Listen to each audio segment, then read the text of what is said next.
presentarlo ya que vamos a ser oficiales. No lo conocen, ya llegó, se integra. Alberto Partida trabaja en la Biblioteca Nacional, está como, ¿es coordinador o jefe? Está como responsable del fondo reservado, está como el irresponsable del fondo reservado. La Biblioteca Nacional, y lleva muchos años trabajando las bibliotecas jesuitas. Está trabajando como la más importante, la de San Pedro y San Pablo. Entonces, yo espero que el próximo año, ¿no?, si tuvieras un tiempo en una de estas sesiones, sí presentarnos tu dinámica de trabajo, cómo has hecho tu investigación, todo eso.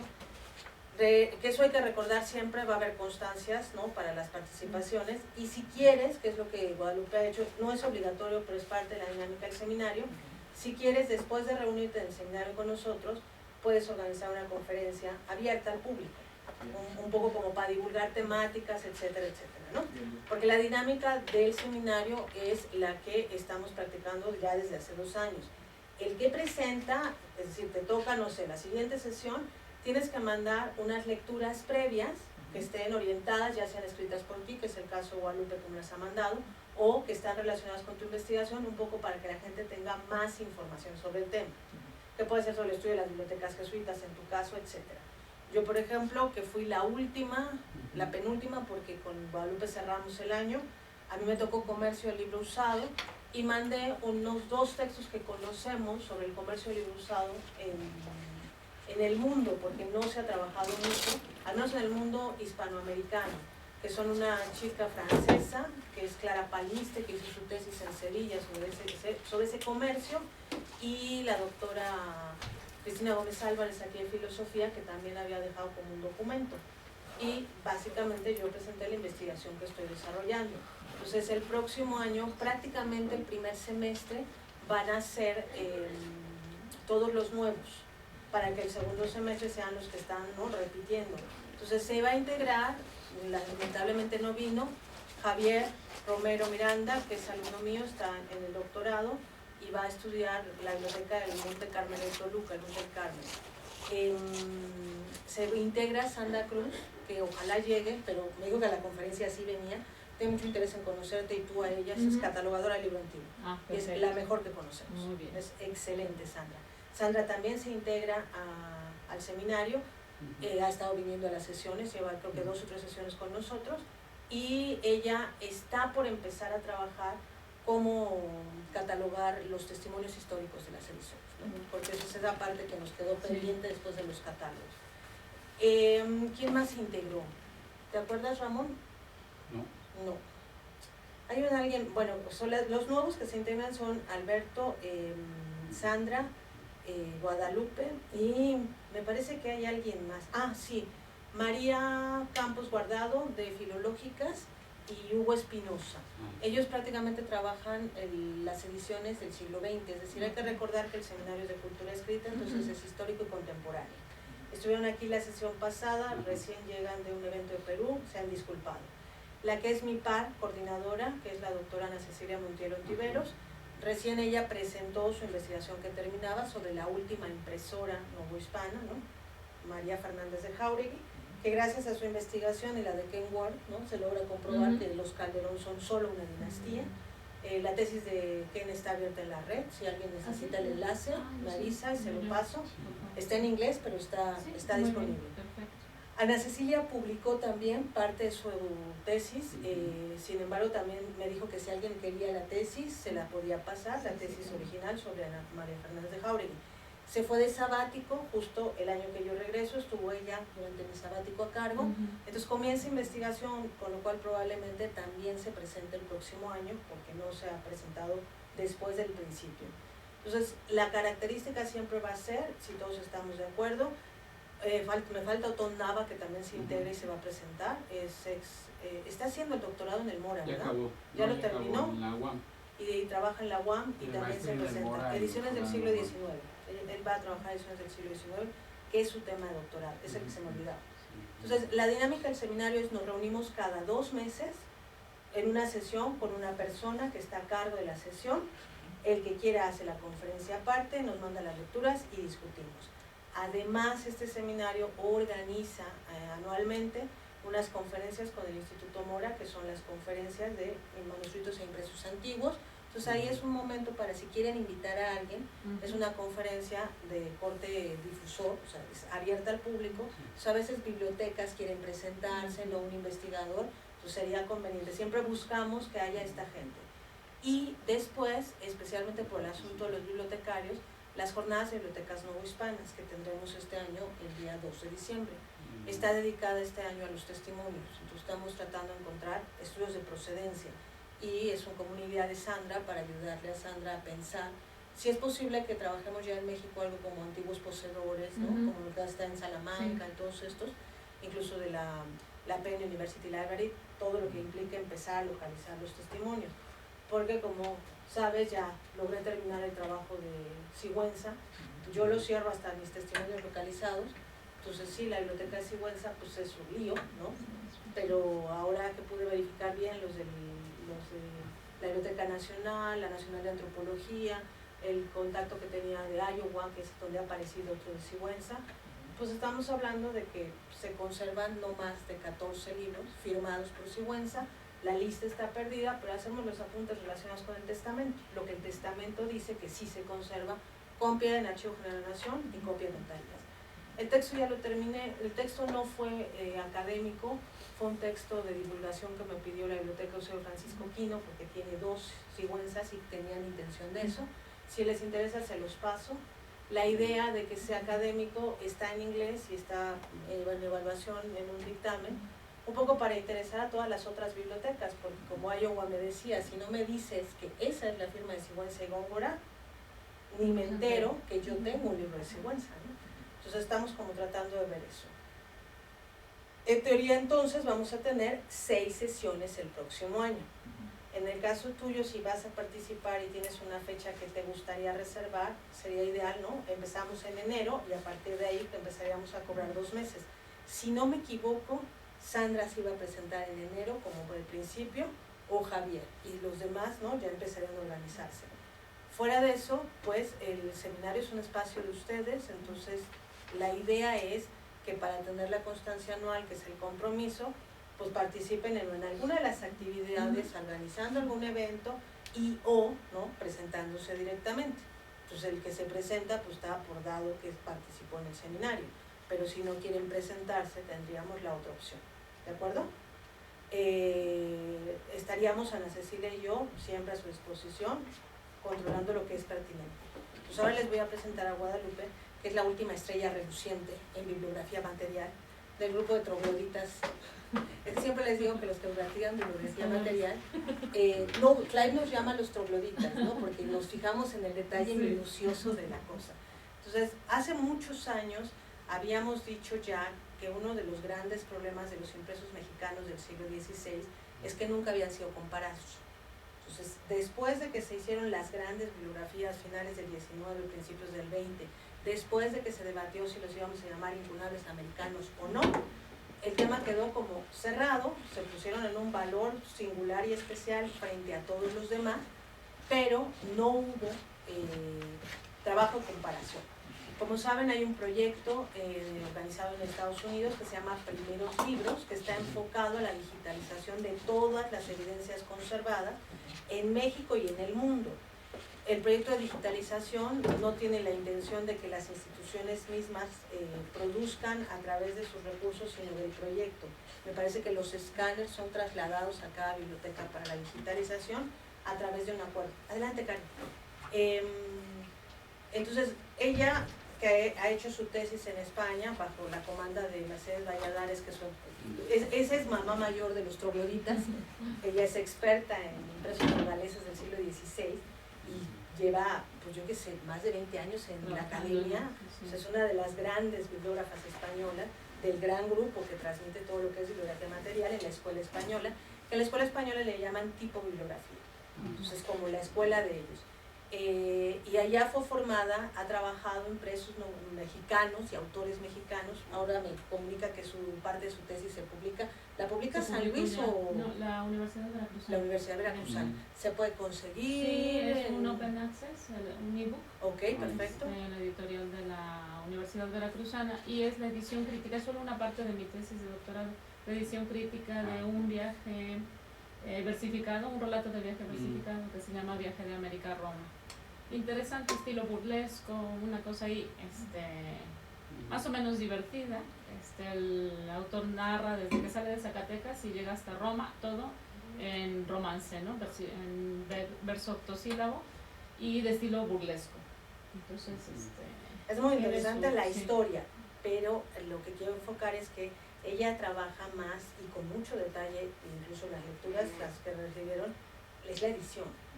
Y eso en México tenemos muy poco trabajo, especialmente con los impresos mexicanos del 16.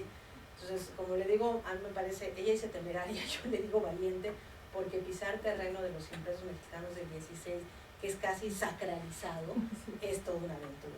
Pero lo ha hecho y entonces hoy nos va a hablar un poco de cómo se hace esta investigación, que para muchos puede parecer, ¿cómo diríamos?, aburrida, ¿no? Pero en realidad tiene como mucha parte interesante. Yo la he hecho, me gusta mucho y la verdad es que aprendes más cuando ves al libro tan minucioso detalle, ¿no?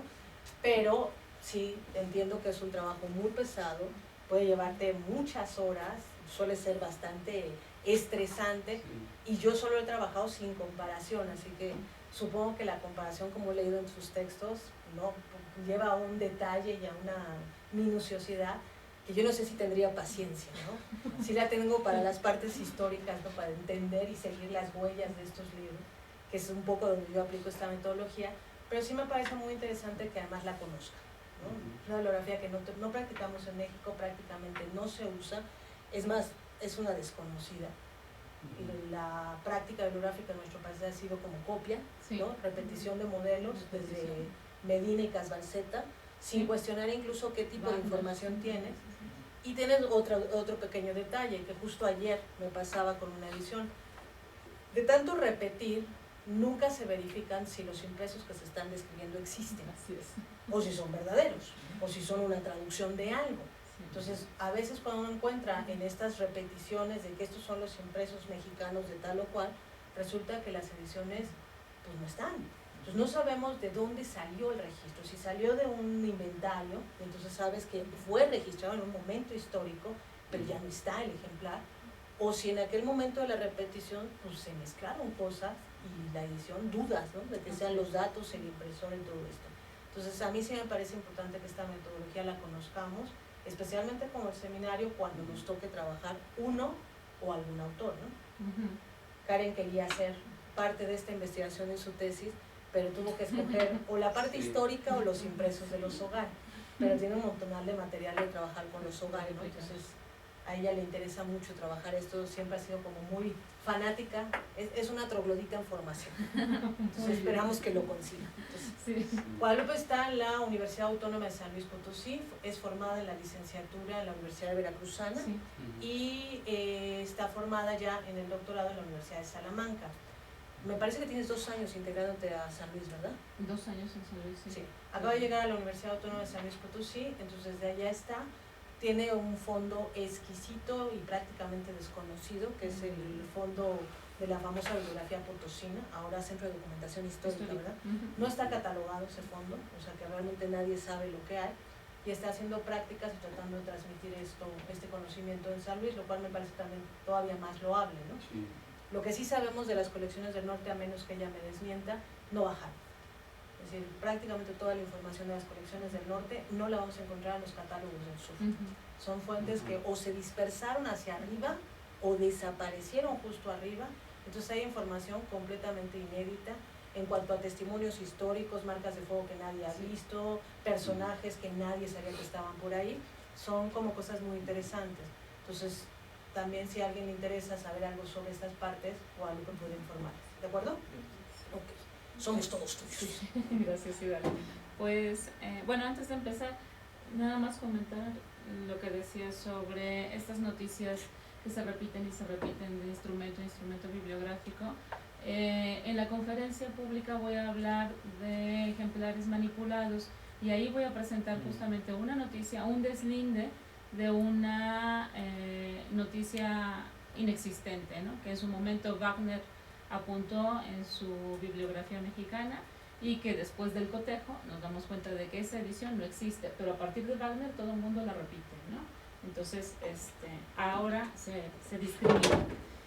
Ese era como un punto aparte. Y bueno, como comentaba Idalia, yo empecé este trabajo, en realidad mi formación básica es filológica, ¿no? Yo soy de filología y empecé trabajando por necesidad. Entré a la bibliografía material porque tenía que hacer la edición, esta edición que les digo que se acaba de publicar del libro, del relato de viaje, y tenía 3 testimonios sin datos editoriales. Y para hacer la edición crítica, pues necesitaba fijar el estema, ¿no? Entonces ahí entré a la bibliografía material para poder asignar los datos editoriales de las imprentas y hacer el estema y hacer la edición crítica, ¿no? Y después, bueno, ya me voy a la Complutense con Mercedes Fernández Valladares a hacer una estancia postdoctoral, y allí es ya donde me meto de lleno a la tipobibliografía.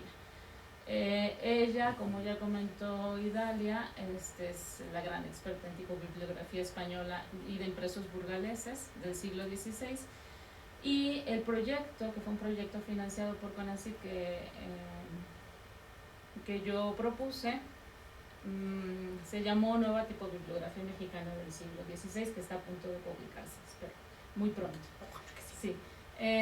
Y bueno, yo estoy trabajando en este tema desde el 2012. Así que mi propuesta fue hacer un repertorio tipobibliográfico con una estructura de una noticia bibliográfica que contuviera estos elementos: la noticia abreviada, las características materiales de la edición, la transcripción facsimilar y la descripción de contenido, las referencias bibliográficas previas y la relación de ejemplares, ¿no? Al modo de las tipobibliografías españolas, ¿no? Y para eso también, de esto habla Mercedes Fernández Valladares en el artículo que les dejamos sobre indicios y evidencias, ¿no?, para la asignación tipobibliográfica de los pliegos sueltos burgaleses del siglo XVI. ¿Por qué este texto? Porque en este texto ella justamente desgrana toda la metodología de cómo se hace el análisis tipobibliográfico, ¿no? Y entonces nos señala que es fundamental hacer la identificación tipográfica de todos los impresos para conjugarla con la descripción, o sea, van de la mano, ¿no? Identificación tipográfica y descripción del libro, del impreso, deben ir de la mano, porque a partir de ello empezamos a construir toda una fase repertorial y de muestrarios de las tipografías, de los elementos ornamentales, de los elementos silográficos, y aunado a ello hacemos un análisis de los hábitos de composición de los impresores. Es, como decía Idalia, un trabajo muy minucioso y muy tardado, porque uno tiene que ir registrando en cada ejemplar que revisa todos estos datos. Y, a ver, les muestro un ejemplo. Eso que no te gusta. Por ejemplo, a ver si lo tengo por aquí, y si se ve, es que no entraba yo, no se ve. Ah, es que tengo que salirme de la presentación, vamos a ver, porque si no, no se ve. Entonces, básicamente, yo iba revisando cada uno de los impresos e iba registrando las tipografías de acuerdo con el método de Proctor-Hebler, ¿sí? La medición de las 20 líneas de texto continuo, o la extrapolación, si es que no la fórmula de extrapolación, si es que no tenemos las 20 líneas de texto continuo, con la identificación tipográfica del diseño propuesta por Norton, ¿no?, y la combinación de caracteres propuesta por Verliet. Por lo tanto, cada vez que yo registro un impreso, documento toda esta información y posteriormente voy extrayendo las muestras de las tipografías, en el caso de las fundiciones tipográficas, ¿no? Entonces, por ejemplo, aquí tenemos una fundición tipográfica que es 275 gótica, que la bibliografía especializada la había señalado siempre como 280, ¿no? 280 milímetros por 20 líneas, porque no habían revisado todos los impresos, ¿no? Entonces siempre habían hecho extrapolaciones. Ya yo afortunadamente encontré unos cantorales que sí tienen las 20 líneas, y bueno, ya quedó especificada como 275G. Y se señala por aquí tengo bien, se indica el diseño de la M propuesto por Norton o por Griffin, dependiendo de la codicología que corresponda al diseño, y lo voy organizando de esta manera. Entonces, si se dan cuenta, este tipo ya Griffin lo había registrado como el tipo 1 en la imprenta sevillana de Kronberger, ¿no? Y curiosamente no sé si es la misma fundición, pero sí proviene de las mismas matrices, porque el diseño es el mismo, ¿no? Bien, y entonces les voy a enseñar las tablas para que vean cómo lo voy registrando.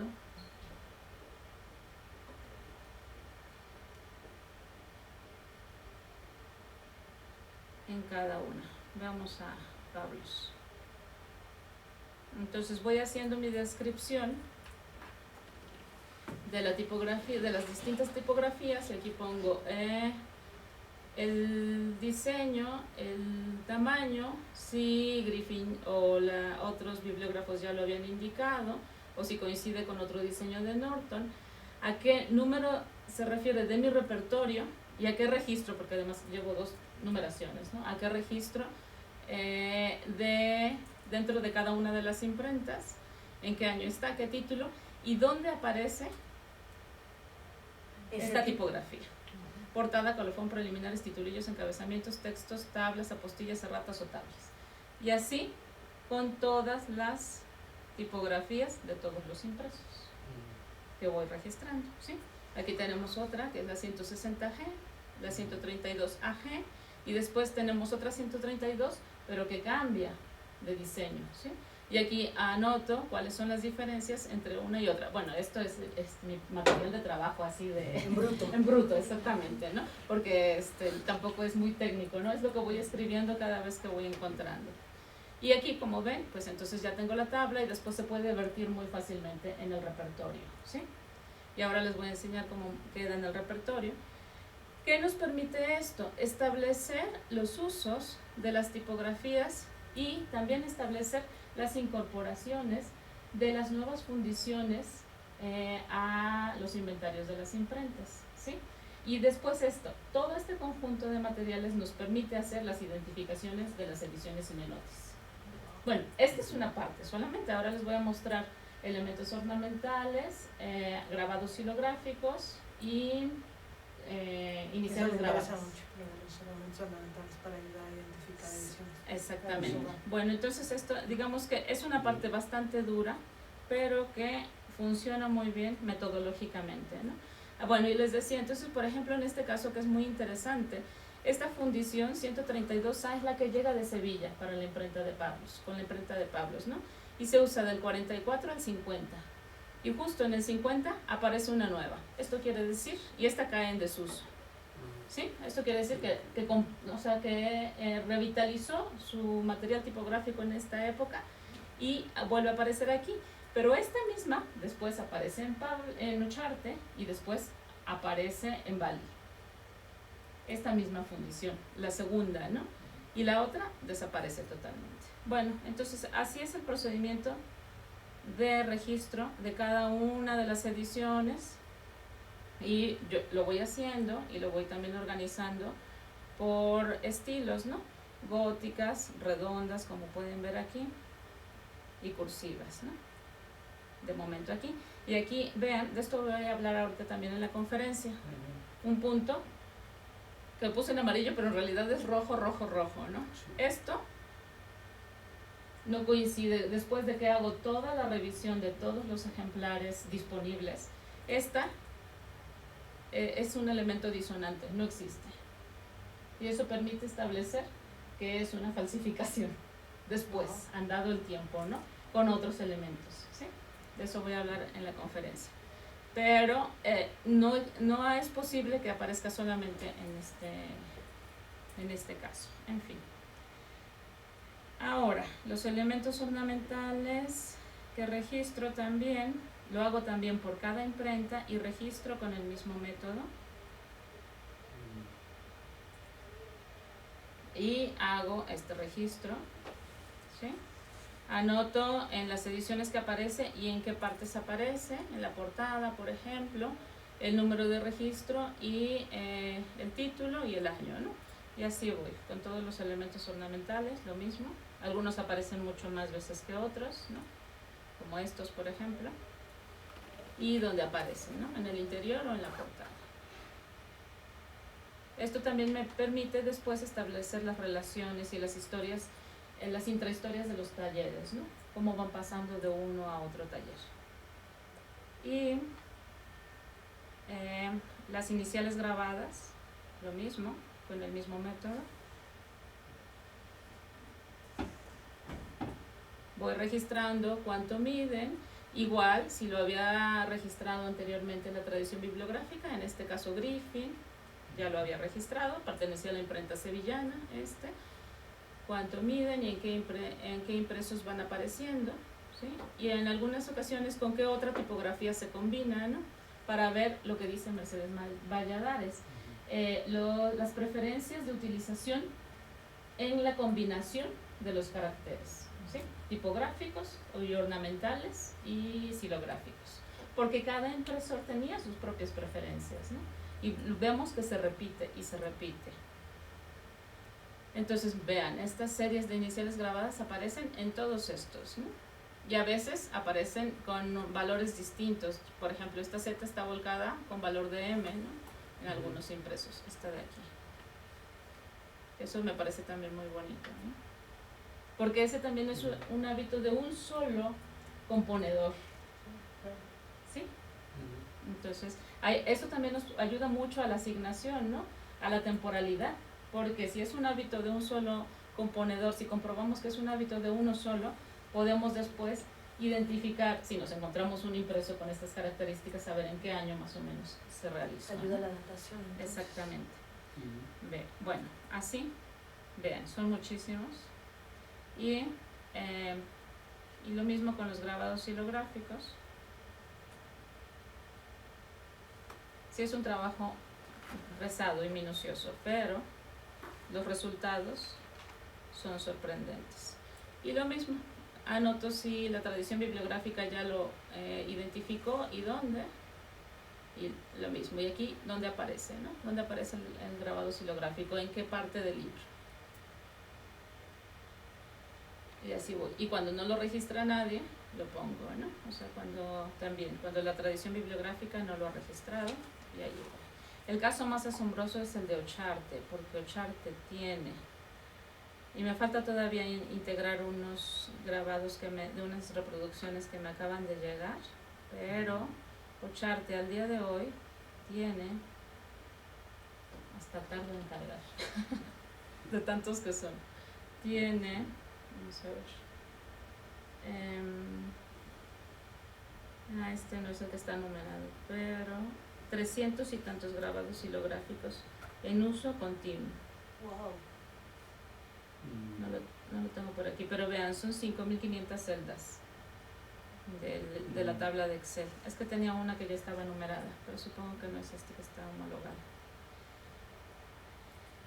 Con esto establezco las relaciones, como les decía, de los impresores, o sea, los que llegaron de Sevilla y están registrados en la imprenta de Pablos, los que después fue adquiriendo Pablos, o que a lo mejor también trajeron y que no están documentados por Griffin, ¿no? Que se adquirieron en otros centros de distribución europeos. Y como estos grabados pasan después a Ocharte, cuando muere Pablos, y lo más interesante, que resulta apasionante, es cómo cuando Ocharte lo encarcelan, estos materiales de Ocharte los utilizan simultáneamente Espinosa y Valle. Y de Espinosa no teníamos noticia, solo de Valle. Así es, Espinosa también los utiliza. Que es de lo que hablo en el artículo, porque este antifonario que se identificó, lo imprime realmente Espinosa, pero con parte de los materiales de Ocharte, ¿sí? Entonces, a partir y esto solo se puede identificar a partir de estos muestrarios que yo voy recogiendo poco a poco cada vez que hago una descripción de cada uno de los ejemplares, ¿no? Y sigo también la metodología y la recomendación de la bibliografía material, ¿no? Que recomienda que al menos se revisen 3 ejemplares de cada una de las ediciones para elaborar la ideal copy, ¿no? O la descripción del ejemplar ideal. Entonces, bueno, ya a partir de todo esto, seguimos con la presentación. Una vez que ya tengo toda esta información que se va construyendo y se sigue construyendo porque no acaba hasta que termine de mirar todos los ejemplares y a lo mejor aparecen más ediciones como está pasando, ¿no? Los voy organizando de esta manera para tener también aquí la información de los diseños, que me sirve mucho a la hora de los cotejos, ¿no? Esto me sirve muchísimo, estos muestrarios, porque tengo el diseño de las letras y también lo que menciona Jaime Moll, que está explicado aquí por Mercedes Fernández Valladares, que es la justificación de las matrices. Es decir, la verticalidad a partir de la línea base, ¿sí? La verticalidad de la tipografía tomando como referencia la línea base, y también compararlos con otros impresos para saber si efectivamente se trata de las mismas planchas y de la misma tipografía, ¿sí? Que es el caso de esta 275G, que esta la utilizaron, es decir, en la imprenta mexicana del siglo XVI solo existió esta fundición que se traspasaban entre los impresores. Mi reflexión al respecto es que porque era una fundición grande, muy costosa, o sea, de tamaño grande, muy costosa, no era redituable que cada uno de los impresores la tuviera, porque tampoco la utilizaban mucho, ¿no? Solo la utilizaban para las portadas, algunos que otros titulillos, y para los libros de canto, básicamente, ¿no? Para los libros de música, los cantorales. Entonces, esta tipografía la encontramos, aquí está. La encontramos en Pablos, en Espinosa y en Ocharte. Cuando he terminado de hacer todos mis muestrarios, entonces puedo hacer estas tablas en las que identifico las fundiciones tipográficas de las primeras imprentas y los colores indican cómo se fueron traspasando entre taller y taller.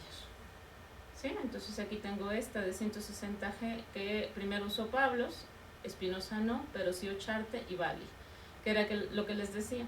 En el periodo en el que se encuentra encarcelado Ocharte. Y curiosamente, esta fundición ya no le regresa a Ocharte cuando sale de la cárcel, sino que se la queda Bali y la sigue usando. De eso se deducen también transacciones comerciales, ¿no? O sea, seguramente se la compró Bali y ya no se la regresó a Ocharte en su momento en el que reactivó la imprenta, ¿no? Y bueno, vemos cómo se van traspasando de impresor a impresor y en qué años se va haciendo este traspaso, ¿no? En cuanto a las góticas, las redondas y las cursivas. Y bueno, así con todas las fundiciones, no les muestro todas porque yo sé que es algo muy pesado y cansado, pero también registro, como les decía, los hábitos de composición y las contaminaciones. Este sí es un punto que les tengo que mostrar aquí. No sé si se logra ver, pero aquí, en esta fundición, a partir de... no lo tengo registrado aquí. Bueno, pero lo tengo para otro lugar. Nos encontramos una contaminación.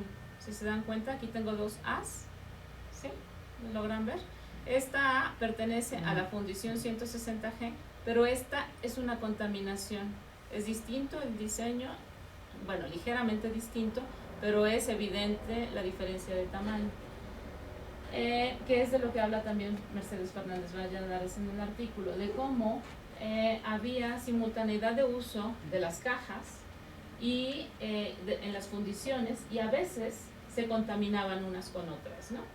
Entonces, en este caso se contaminó, como eran muy parecidas y el tamaño, yo supongo que ya en la práctica no era demasiado evidente, entonces se empezó a contaminar esta tipografía con Juan Pablos, pero solo me aparece esta contaminación de la A. Sin embargo, andando el tiempo, esta contaminación ya es total con Ocharte, Se mezclaron ya todos los tipos, 160G y 132G, y aquí lo notamos, miren. Esta A fue la que les mostré primero allá arriba, y esta es la que venía abajo, ¿sí? Y aquí también se nota esta C con esta C, ¿sí? Y la diferencia de esta Y con esta O y con esta O. Es decir, en algún momento, tal vez en el proceso de traspaso de los materiales de una imprenta a otra, bueno, de un taller a otro, no sé si cambiaron de espacio, sinceramente, o sea, eso habría que investigarlo, pero se revolvieron, ¿no? Como eran muy parecidas. Esto también nos permite hacer asignaciones, ¿no?, de los impresos Cinenotis, porque a partir de ciertos años que tengo registrados, aparece esta mezcla y esta contaminación. Entonces, cuando nos aparecen estas fundiciones puras, significa que son anteriores. Así de sencillo, ¿no? Y que no fueron hechas por Ocharte, porque en Ocharte, en la imprenta de Ocharte, ya aparecen contaminadas, que es cuando se da el traspaso, ¿no? Entonces, esto me permite también hacer esta reconstrucción, no solo de los traspasos de los materiales, sino de las posibilidades para las asignaciones. Otra cuestión que también registramos son los hábitos de composición de los talleres. Entonces, por ejemplo, hay elementos muy característicos que cuando vemos una edición salta a la vista después de haber visto tantos ejemplares, por supuesto. Entonces, por ejemplo, aquí, durante la época de la década de los 70, el taller de Bali utilizaba recurrentemente esta composición, este hábito. Titulillos en cursivas y después cursivas mezcladas en encabezamientos interiores o inclusive dentro del texto con las góticas, ¿sí? Y es muy característico de los impresos de Bali. También registramos los grabados, como ya les enseñé, las tablas de los grabados silográficos, pero también los de nueva aparición que no fueron registrados por la tradición bibliográfica hasta el momento, ¿no?, pero que sí aparecen en los impresos. ¿Y por qué no fueron registrados? Pues porque no fueron a la comparación y al cotejo de los ejemplares, simplemente, ¿no? Entonces los registraron, los dieron por sentado, la información que dio otro bibliógrafo, pero no fueron al registro sistemático, ¿no? Y en este caso tenemos estos grabados silográficos que no se localizaron bueno, es que esto es de una edición Cinenotis y no los localicé en ningún otro taller de impresión, pero sí aparecen combinados con otros que sí están, ¿no? Entonces eso permite hacer la asignación. Estos también son de nueva aparición, no registrados por la tradición bibliográfica, pero que sí aparecen en los impresos de Ocharte entre estos años. Y también registramos los desgastes, ¿sí? Bueno, este es otro caso, que también lo registra Kronberger, jamás aparece en Pablos, pero después aparece en Ocharte. Eso es interesantísimo. ¿Por qué no? No, porque no aparece, a lo mejor en ediciones que no conocemos, o a lo mejor no le gustaba a Pablos, o qué sé yo, ¿no? El punto es que en ninguna edición de Pablos aparece, pero sí es de origen sevillano. Y también registramos los desgastes de los materiales. Por ejemplo, aquí en esta T, si se dan cuenta, años más tarde, vean ya cómo está. Aquí se ve en este caracolito, ¿no?, que hace aquí. Esta no, esta ¿verdad? No, esta es la E. Esta D, ya no sé. Bueno, esta. Ahora mismo tendría que verlo en el texto porque ya no sé qué es. Y esta misma, ¿no? Aquí aparece dañada y aquí también, mientras que aquí arriba todavía no está dañada. Y otro caso particular que trabajo en el artículo que te mandé es sobre la imprenta. Este grabado silográfico, vean cómo aparece, lo registra Griffin en la imprenta sevillana. Y aquí está muy oscuro, pero aparece ya en 1548 en la doctrina de Santo Domingo, y es el mismo, evidentemente. O sea, no pueden existir dos grabados silográficos con la misma fractura, ¿sí? Entonces vean, aquí está y aquí está. Pero lo curioso es que 2 años más tarde está un poquito más dañado, si se dan cuenta. Aquí todavía se ve casi unido, y aquí también. Es que más que una fractura parece como una herida, ¿no? Sí, sí. Como si se hubiera tenido que presionar con algo. Demasiado, no sé. O a lo mejor uno de los operarios en algún momento lo apachurra más.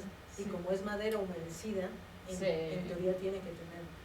Sí. Porque normalmente las fracturas, Mercedes nos explicaba un día, atraviesan, ¿no? Atraviesan, o sea, se les rompe y tratan como de pegarlos, que es el caso que a mí me tocaba cuando estaba presentando el grabado del Cristo, sí. Está cortado. Sí. Y Cátedra decía que no era una forma normal de rompimiento, entonces que tenían que tener otra explicación. Otra explicación, sí. Y aquí también, sí, ahí no se les pudo caer tampoco, no. O sea, no era una cosa. ¿Ese cuántos milímetros mide? Mide, lo tengo. Porque supongo que para eso también te pusiste la medición exacta de milímetros. Ahora te lo reviso en los ejemplares, en la parte de los muestrarios. Y vean aquí, en otra edición, supuestamente del mismo día, finalizada el mismo día, el 12 de febrero de 1550, ya nos aparece sin el espacio. Pero 2 meses después, en la siguiente edición, ya se lo colocaron. Wow. Ya lo veo. Bueno, todo esto registramos. Parece ocioso, pero no lo es. Porque nos permite dar seguimiento a los desgastes y también identificar estos procedimientos de armado, de hábitos de composición, de todas estas circunstancias que pasaban al interior del taller y que desconocemos y que no tenemos otra forma de conocer más que a partir de las evidencias materiales, ¿no? A partir de esto, entonces, ya entro en materia del artículo que les dejé. Se llamaba Pedro, ¿no? El operario de Juan Pablo. Se llamaba Pedro, pues. Era un negro. A lo mejor era un poco bruto. A lo mejor tenía mucha fuerza. Sí, porque es un cuidador, entonces es el responsable de estas cosas, de que se le bote, de que se le rompa, ¿no? De que le falte un pedazo. Sí. Esto me parece interesantísimo, ¿no? En la prensa a lo mejor Es que eso hacía Pedro. Pedro justo es el encargado de poner la fuerza, una vez que se han puesto los tipos y el papel. El esclavo Pedro, que es el que se tiene noticia recientemente, que incluso hay 2 Pedros, 2 negros Pedros. Nunca se ha determinado si es el mismo Pedro o son 2 distintos, pero aparece en prensa del siglo XVI en 2 talleres distintos. Y sí se sabe que los esclavos eran usados justamente para la fuerza del tirado, entonces eran tiradores. Entonces ellos no hacían ni composición, ni batidor, ni nada. Ellos hacían la fuerza. Entonces, claro, en la presión del torno sí se podían romper o saltar. Y salen volando. Claro, que seguramente fue este caso, ¿no? El Pedro le costó unos cuantos latigazos. El pequeño detalle. Pero a mí lo que me encanta, realmente lo que disfruto es encontrar esto y hacer toda la secuencia, ¿no? O sea, cómo estaba en Sevilla, cómo se usa unos años después en México y después 2 años después, cuál es el estado de este grabado y posteriormente. Y lo más interesante es que esto no está documentado, es decir, realmente nadie sabe qué venía en el cajón de Pablos. Así es. Como este caso que les he mostrado, ¿no? Que sí existía, o sea, que venía definitivamente venía de Sevilla, pero nadie lo había hecho esta relación entre Ocharte y Kronberg, o sea, y Sevilla, ¿no?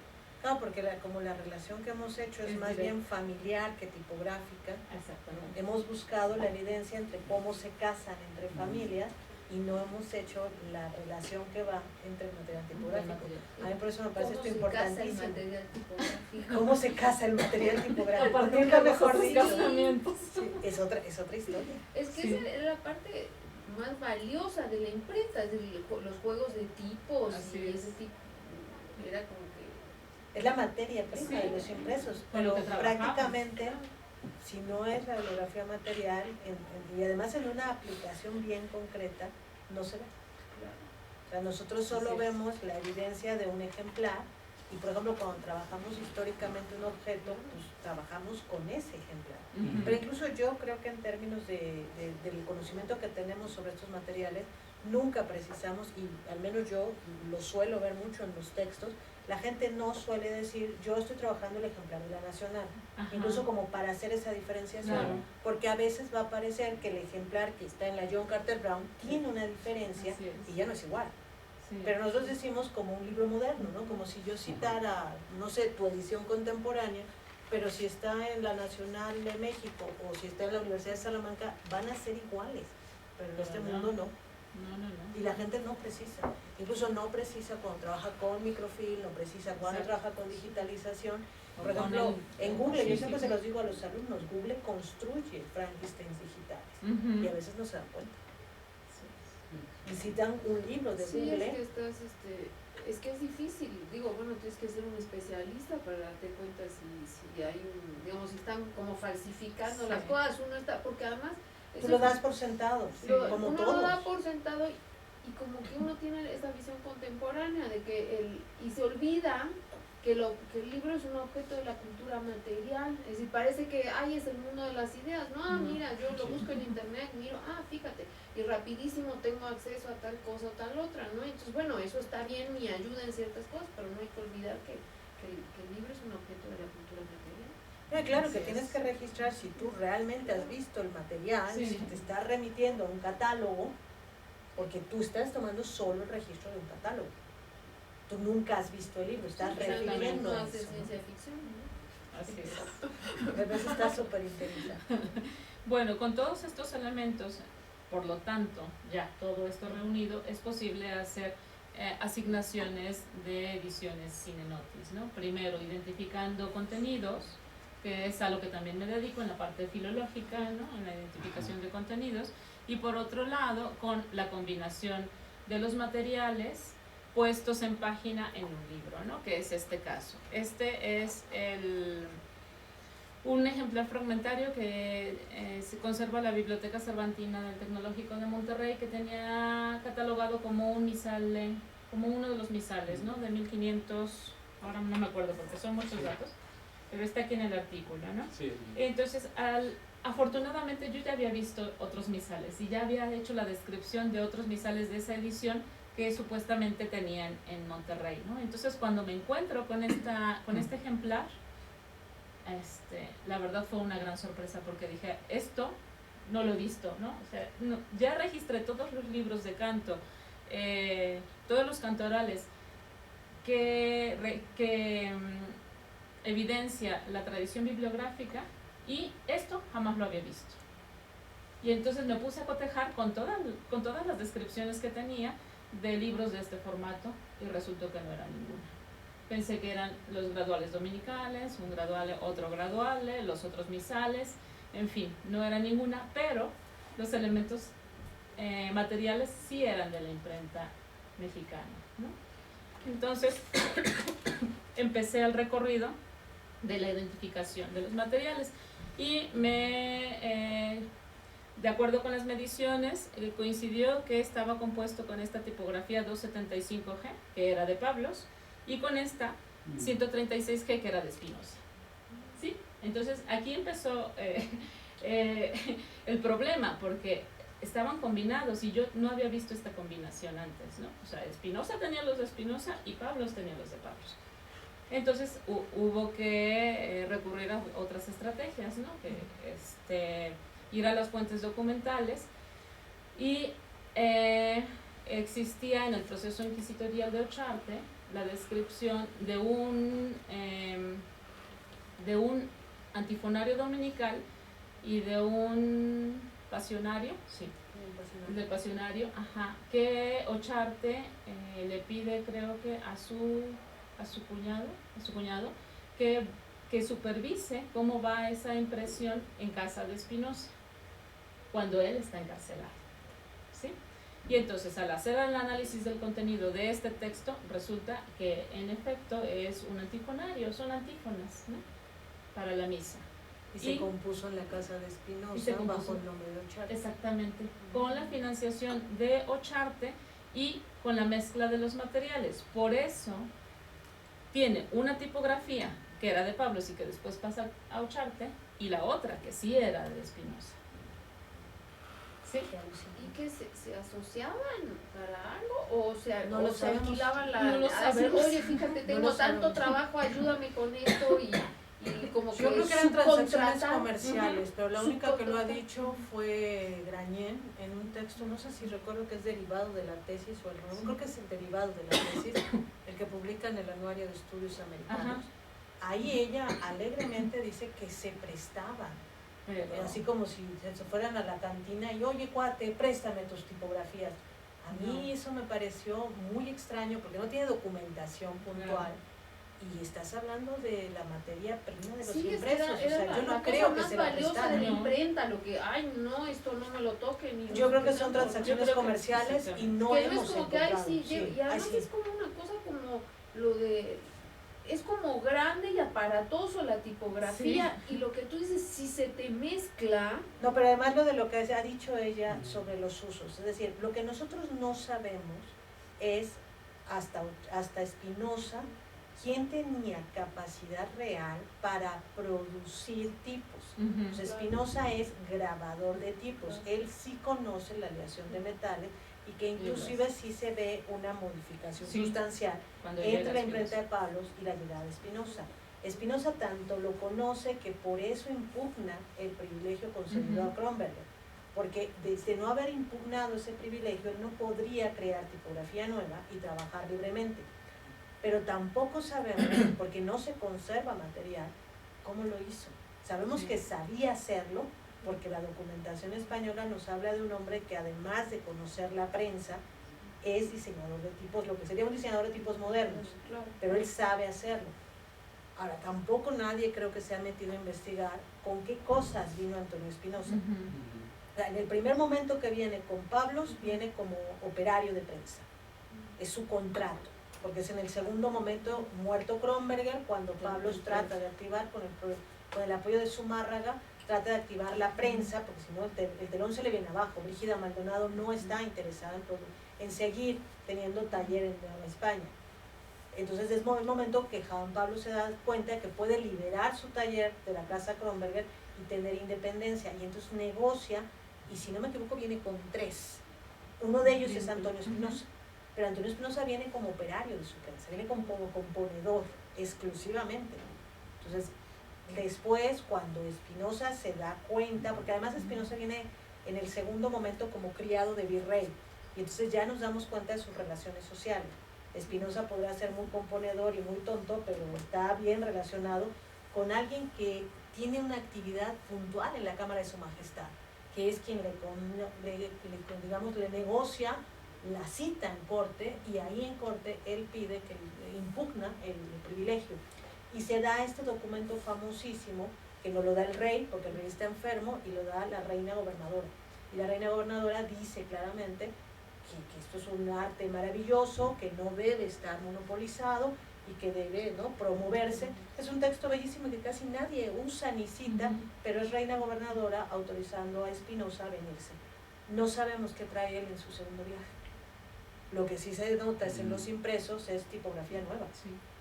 Ahora, no sabemos si él la compra en Sevilla o ya trae su material propio desde ya embarcándose, y ya entonces lo reconoces como un hacedor de tipos, y entonces ya viene con su propio material para montar su taller.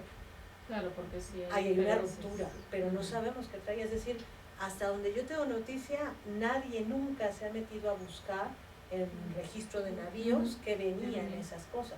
Ahora, Pedro Rueda ha dicho, pero ya para el siglo XVII, que tiene evidencias, que mucha de la retacería de la prensa viene en barcos y aparece documentada. Pero en el siglo XVI, que yo sepa, nadie se ha metido a registro de navíos que existe para decir, fulanito viene, ¿no?, con el cajón. Porque tenemos fechas precisas en que esto era como a borde, ¿no?, todo grande. Un ejemplo, por ejemplo, valga la redundancia, lo que tú has visto citado en libros y libros del siglo XVI. Cuando se citan los cajones que llegan de libros, viene una relación que dice 6 cajones para Fray Alonso de la Veracruz. 6 cajones podían ser 200, 100 libros, 20, no sabíamos. Uno. Exacto. En esa época no hay registro de qué hay en los cajones. Entonces es complicado, pero la transacción comercial, que es lo que yo creo que no se buscó, pero Isabel Grañén sí estuvo en notarías en Sevilla y buscó la parte del siglo XVI. Ahora, la documentación del siglo XVI, igual que en México, está muy deteriorada y se ha perdido mucha documentación. Pero lo más probable es que algún día logremos encontrar transacciones comerciales. Sí, O sea, yo ¿qué creo que pasó eran entre ellos? transacciones. Y ahí ¿no? Te lo Eran vendo en empresarios. tantos reales, tantos Claro. pesos, o te te lo lo alquilo. alquilo. Sí, tranquilo, exacto. o igual fíjate, estoy sacando tal impresión y tengo todas mis cajas, mis tipografías, ya no, ármalo y desármalo, Sí. ármalo y desármalo. Lo que sí es cierto es que no apareció y aquí. lo tengo que Sí. entregar, como que tu subcontrato. Exacto. Esa es la Exactamente. otra, Ese el es contrato. Yo creo Pero que no es este tenemos caso evidencia. de subcontratación. Yo pensaría esto porque Ocharte estaba encarcelado y ya tenía comprometida la edición, ¿no? Y lo que yo sabemos creo- es que su prensa está en rebeldía. O sea, su taller está en rebeldía. Sí. Su taller se niega a trabajar con la esposa.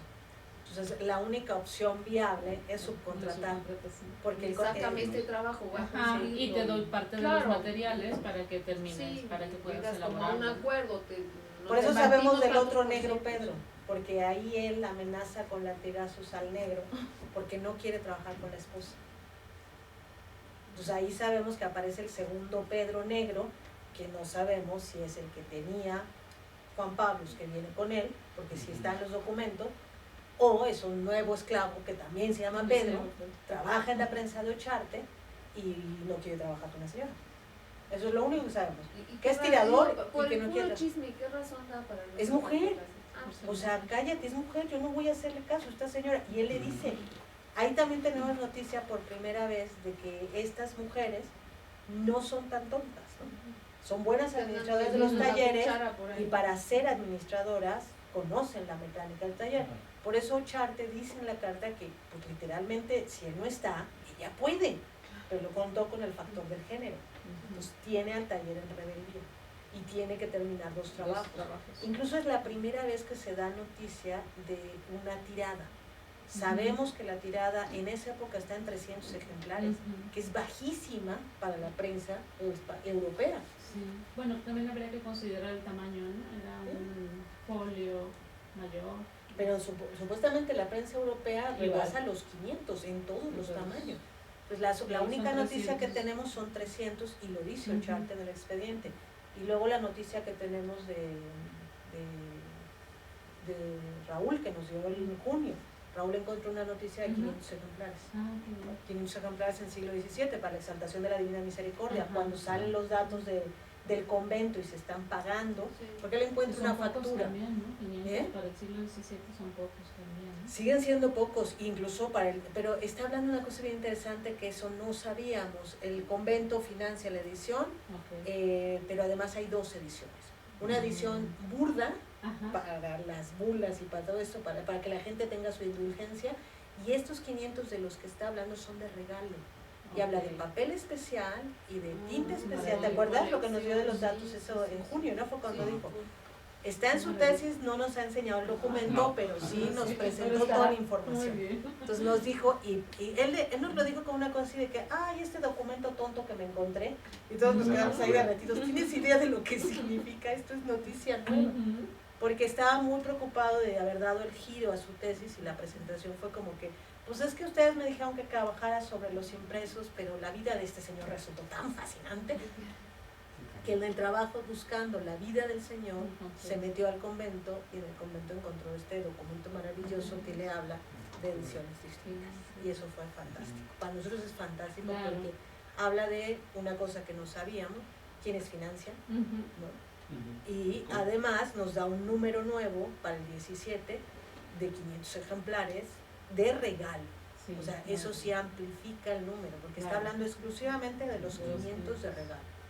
A mí me volvió a aparecer un 300 en siglo XVIII en jesuitas para una arte gramatical. Ujú. Y vuelve a aparecer, pero son 300 exclusivamente para la compañía. No está hablando de mercado, ni de salida, ni nada. Eso nos ayuda un poco a entender el mercado Claro. novohispano. Porque al final la pregunta obvia es, ¿por qué a ninguno de los libreros que estaban activos les interesó esto para hacer el tornaviaje?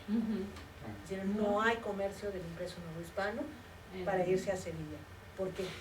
Porque era malo, o sea, comparativamente al de la tierra es igual, el español es igual de malo, o sea, no hay talleres de gran calidad, no son talleres venecianos o flamencos.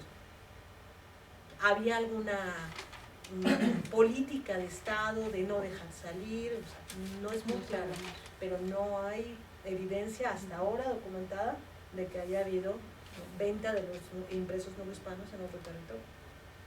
Aparentemente parece ser que Gibovich ha encontrado evidencia de por lo menos sí comercio hacia Perú. Bien. Y eso sería Claro, genial, sí, pero tampoco está del todo. Es para quién, a lo mejor es para quien El público. produce la imprenta, es decir, la imprenta produce para un consumo, digamos, el temático Consumo para interno. un consumo interno, porque fíjate, cuando la cosa se transforma en digamos, temáticamente en algo que pueda interesar del otro lado, se imprime allá, a Sor Juana se la imprime en Sevilla. No, pero no es por eso. No es La eso. impresión de Sevilla, de Sor Juana tiene otro cariz político más bien. Sor Juana lo sabe bien. Sor Juana pudo haber impreso aquí perfectamente, porque además para el momento de Sor Juana, Bernardo Calderón ya gobierna el mercado de la imprenta y hay buenas redes comerciales. Entonces en realidad Sor Juana no decide sobre su impresión, la decide la virreina y la virreina se lo lleva para jugar a cambio. Pero porque igual se convierte también, su libro en un instrumento político ajá, para la virreina. pero también hay una cuestión material, yo creo, es decir, imprimir aquí y transportar una impresión hacia allá, es decir, como negocio, es más caro. Sí, No, cuando el es papel igual. venía de allá, pero el papel venía de allá, ¿no? Todavía. Hasta donde sabemos, pero no tenemos noticias, es decir, no autorizaron legalmente, pero el convento franciscano de Culhuacán sí producía Sí, papel producía papel. y tenemos prensas aquí, es decir, no lo sabemos con certeza, aún así están apostando, es decir, es mercado de apuestas y los libreros se mueven en una lógica que nosotros no comercial, entendemos, Sí, claro. todavía no la entendemos, pero evidencias así claras que dijeran, me llevo una parte, no. No. Por ejemplo, el que resulta muy extraño, ¿no? O sea, esta exaltación, que es un poco lo que ella decía, la exaltación de la Divina Misericordia está documentada, la de 1729, como impreso sevillano, como impreso novohispano, y aparece en imprenta de Toribio Medina y es un impreso mexicano. Y a mí ese impresor no me sonaba, o sea, decía, ¿y este quién es? O sea, en toda la genealogía de los impresores que sabemos desde Juan Pablo hasta María Fernández de Jauregui, no existe, pero él lo da como impreso mexicano. Jamás se me hubiera ocurrido que era de otra naturaleza hasta que lo vi físicamente en Toledo, y el de Toledo dice impreso en Sevilla. Y entonces descubro que es el mismo impreso, el novohispano, trasladado a Sevilla. El problema es que la imprenta sevillana del siglo XVIII todavía no le ha interesado a nadie. Entonces los datos de los impresores sevillanos del XVIII, nadie sabe quiénes son, pero sabemos que este es un librero fuerte, que tiene negocios comerciales, y entonces a él sí le interesó meter una devoción novohispana como el Cristo Santa Teresa en la primera mitad del siglo XVIII. Ahora, ¿cómo tuvo conocimiento de ese libro? ¿Le llegó por su propia red comercial? ¿Le llegó por alguien más? Lo único que sabemos es que llegan impresos novohispanos a España de la mano de los que retornan, casi todos frailes y misioneros. El fraile que se quedó con su impreso, sí, pero y que se se lleva su librito, se lo que lleva es en su una cosa cajoncito. como particular, no es que están nada, no colocando- comercial. Por eso es que es interesante pensar, es decir, si tú comparas, que eso a lo mejor sería interesante que algún día lo hicieran, es decir, comparar incluso por los antifonarios, como detalle. Los antifonarios comparados con los mismos antifonarios producidos en siglo XVI en España, vas a tener características similares por una razón, porque serían lo que se conoce como impreso de la tierra. Es decir, no forma parte de este impreso de calidad superior, con mejor papel, mejor trabajo, que son inversiones comerciales de los flamencos y los de venecianos. Pero esos son emporios comerciales. Si en esta imprenta sevillana, flamenca, francesa incluso, estás hablando de apuestas comerciales. Bueno, el mejor ejemplo que yo te decía la vez pasada es la famosa crónica de Nuremberg. O sea, Kronenberg está apostando, y tenemos claras noticias de 1500 crónicas de Nuremberg en pleno periodo incunable, para el mundo cristiano y 1.500 para el mundo protestante. Y está tan claro su negocio que una parte de la protestante está iluminada y pagó a los iluminadores para que fuera iluminado. Son 3.000 ejemplares en circulación en un periodo incunable. Bueno, la crónica de Nuremberg es un bicho, es un incunable gigantesco.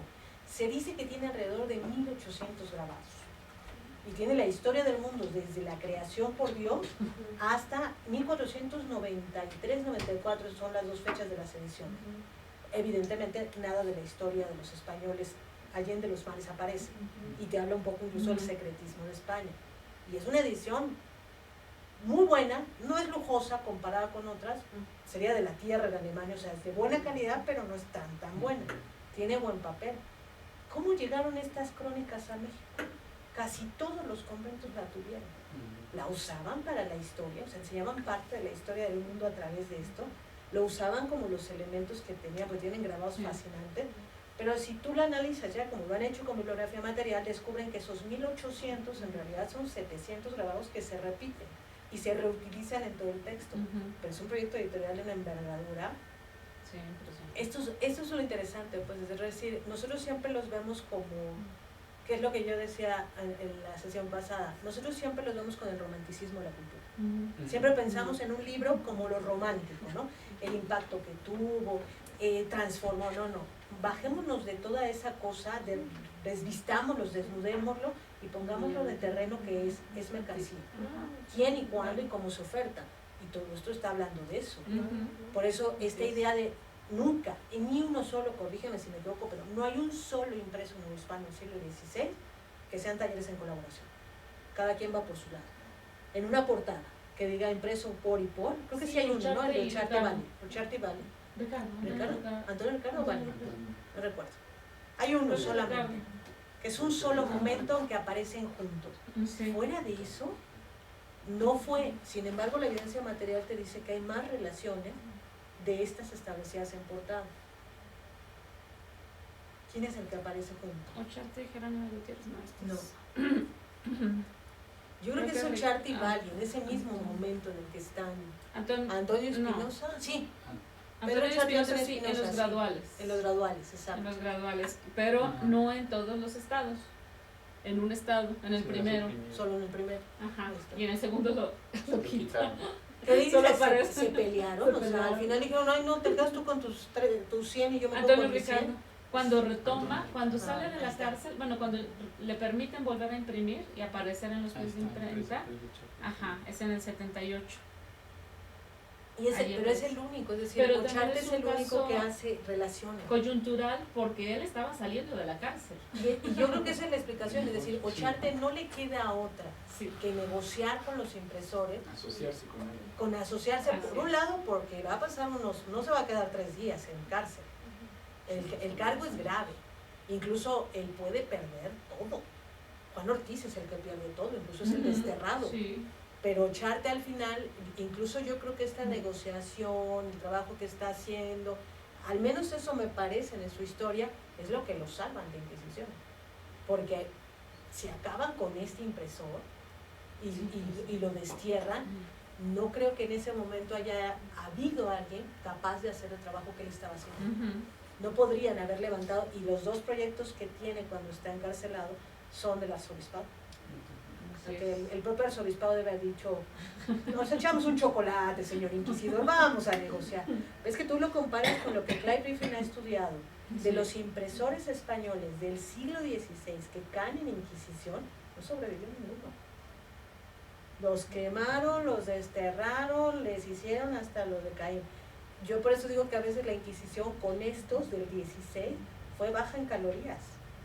Ocharte le dan unas cuantas bofetones, unos cuantos latigazos, pero no le desmontaron ningún miembro, o sea, pudo volver a trabajar, volvió a su taller. Ninguno de los del 16 español lo hizo, ninguno. Entonces sí es bien interesante eso, porque, y esto probablemente sea colaboración e intercambio, que solo así se ve. Así es. Que la historia oficial no ha contado. Así es, sí, no se dice esto, ¿no? Con respecto a lo que decías de estas partes de tiradas para regalo, hay una emisión que a mí me llama mucho la atención de Diego García de Palacio, de la instrucción náutica. Ajá. Aparece a ver, vamos a ver, sí, creo que es la instrucción náutica. Y, es que es instrucción, me parece. No. A lo mejor por náutica te va a aparecer. Náutica, claro, más fácil. Sí.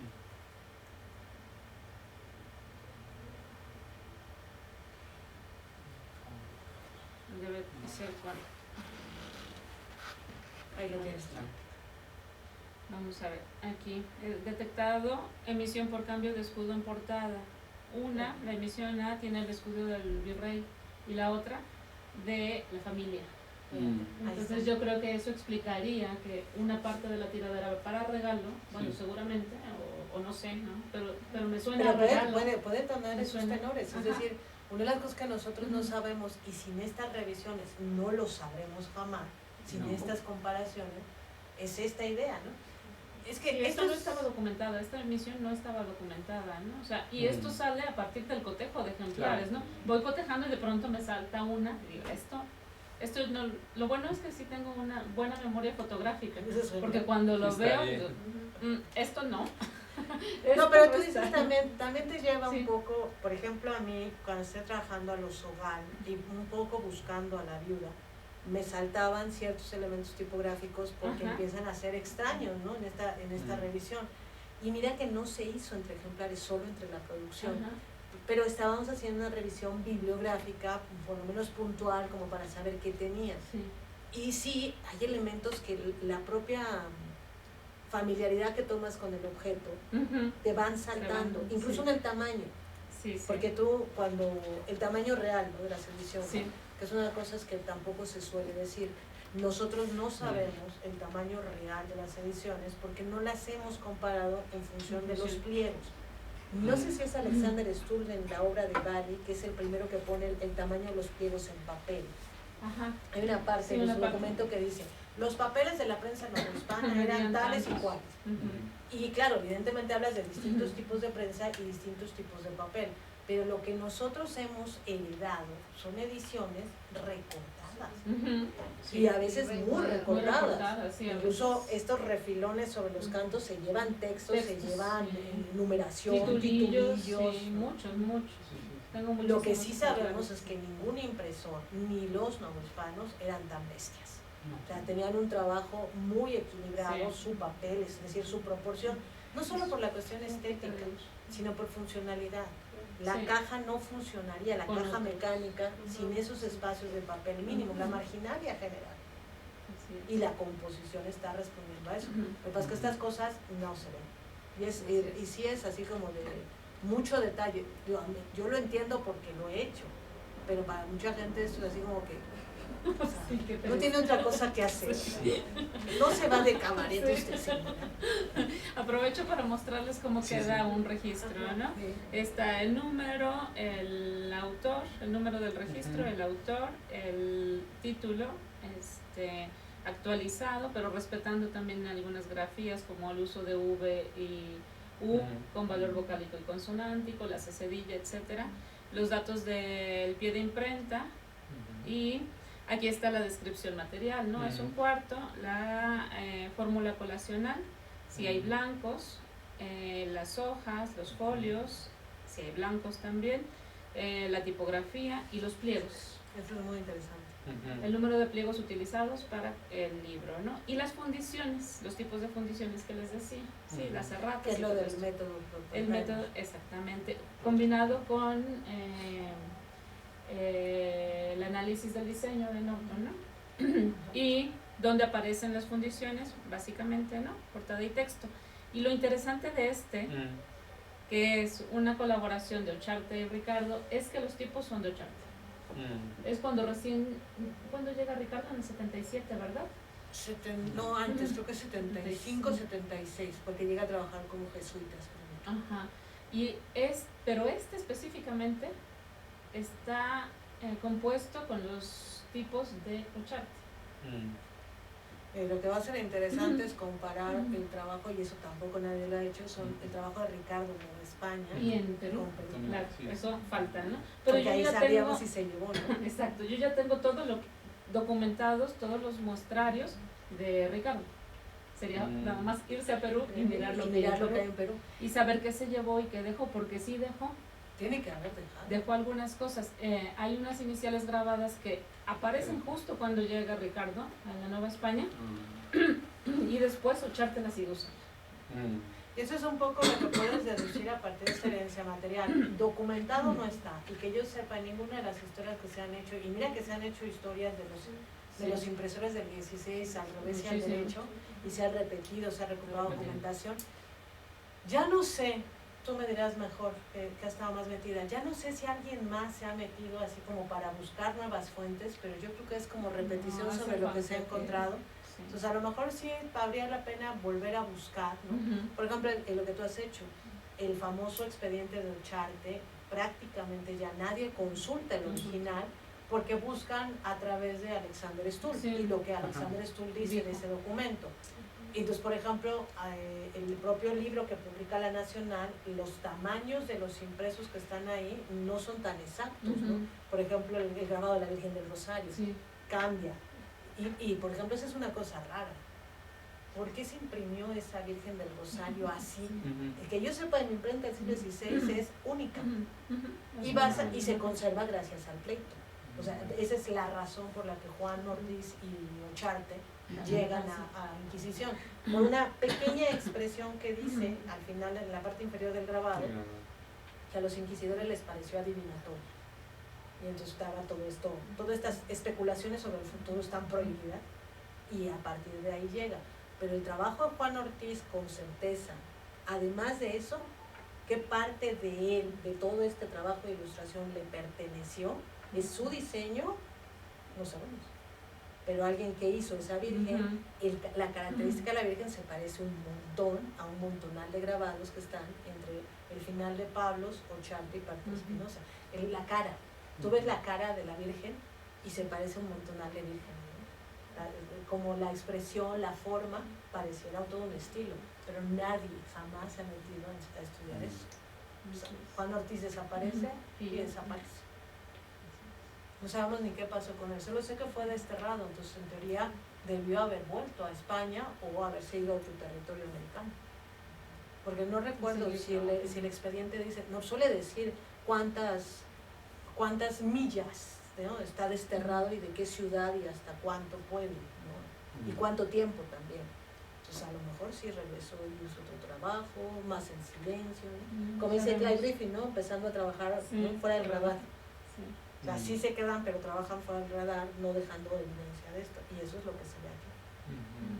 Así es. Y bueno, volviendo al punto, estas iniciales grabadas también las utilizan Espinosa y Ocharte. Yo no he logrado identificar de quién eran, ¿no? Si eran de Espinosa o de Ocharte, pero aparecen en impresos de ambos. Me parece, esta es una hipótesis, pero todavía no me he metido al punto, me parece que eran de Espinosa, y cuando Espinosa muere, las compra Ocharte. Pero todavía no lo puedo afirmar, ¿no? O las compra o sea, pasan al taller con alguna transacción. Pero yo igual soy de la opinión de Idalia que había una transacción, no eran actos de beneficencia, ¿no? Había una transacción Son hermanitas de comercial. la caridad Así descalza, desde luego. No, pues Y luego van un negocio. Claro, sí. Y de eso Entonces comen son un estos. montón de personas.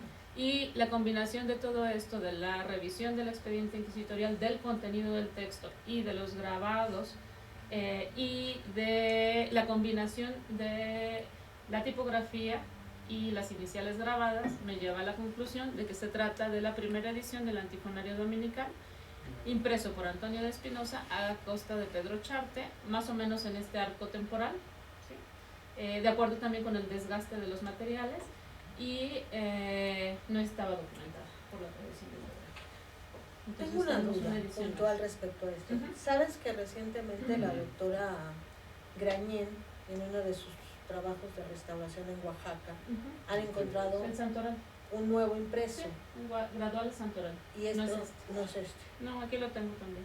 porque soy asesora también asesora externa del proyecto internacional Primero Primero Libros de Libros, las Américas, sí. y ellos me pasaron las imágenes y no No corresponde. no, es otro. Es otra.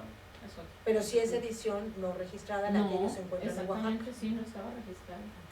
No estaba registrada. Y es una segunda edición la que ellos tienen en Oaxaca. Segunda edición de la que está registrada como primera. Creo que es del Pasionario. Okay.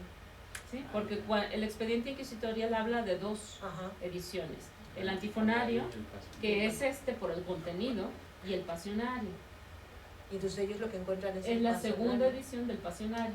Porque no es se ha del encontrado la 78. primera. No se ha encontrado la primera. Así es. Hay unos fragmentos también que conserva el proyecto Primero Libros de las Américas, pero no los hemos logrado discriminar porque es muy poquito lo que hay, ¿no? No se puede afirmar que sea la primera edición del Pasionario. No, y no todas tendrán como el manual de adultos. Exactamente. No conservarás por gracia de Dios Así es. el colofón. No, son 3, 4 hojas, ¿no? Entonces ahí no se puede hacer mucho. Pero, bueno, más o menos este es el procedimiento que voy siguiendo y los repertorios que voy formando, los muestrarios y las relaciones, ¿no? Entre cada uno de los talleres, sumados a los hábitos de composición, la puesta en página, en fin, ¿no? Este es otro caso, ¿no? Que tampoco estaba documentado y que apareció también, es fragmentario y apareció en la Biblioteca Cervantina y es un manual de adulto, no, es un manual de sacramentos, ajá, es la primera edición del Forma Brevis de Miguel de Zárate. Esta es de 1583 y la primera edición la daté hacia 1500, en Quirca 1576, también con base en la tipografía, los adornos tipográficos y en el desgaste de los adornos, porque este marmosete en la década de los 70, cuando lo usa Bali, no tiene unas fisuras que aparecen después en los impresos del 90, ¿no? Entonces, más o menos. Y los hábitos de composición que les decía, que en la década de los 70, el componedor del taller de Bali era muy proclive a utilizar estos cursivas como encabezamientos interiores y después el texto en gótica y intercalado, aquí está intercalado también, ¿no? Por ejemplo, esto aparece constantemente en los impresos de Bali de la década de los 70 y por ejemplo en este confesionario está muy mala la imagen, pero aquí está también, que también es de Bali, ¿no? Las iniciales grabadas, las iniciales tipográficas y qué otra cosa, bueno, básicamente la tipografía y el desgaste, lo que les decía, ¿se acuerdan de esta T? Que aparece en un periodo específico, empieza a aparecer ya con estas características del caracolito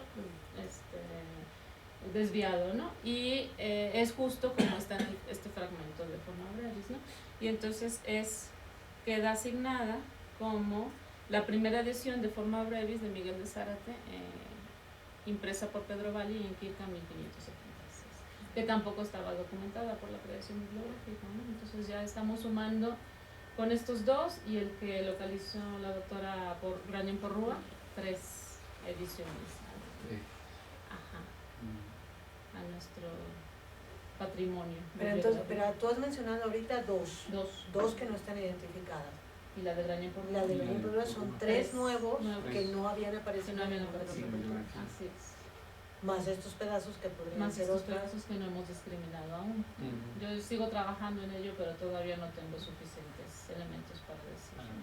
Todo este material es el que compone la edición que tú has terminado. Solo el proyecto de repertorio. investigación. Solo el repertorio. Sí, el material Tendrías que iconográfico, publicar algo con tengo esto. que hacerlo, sí. Sí. Esa es la Como un segunda pequeño parte del manual. proyecto, pero requiere todavía mucho trabajo. Sí, muchísimo. Muchísimo. No, pero sí sería ideal, por ejemplo, estos nuevos conceptos que a mí me han encantado, el hábito de los componedores, ¿no? Sí, lo Sí. que sí publiqué en el repertorio son estas listas de las tipografías por imprenta.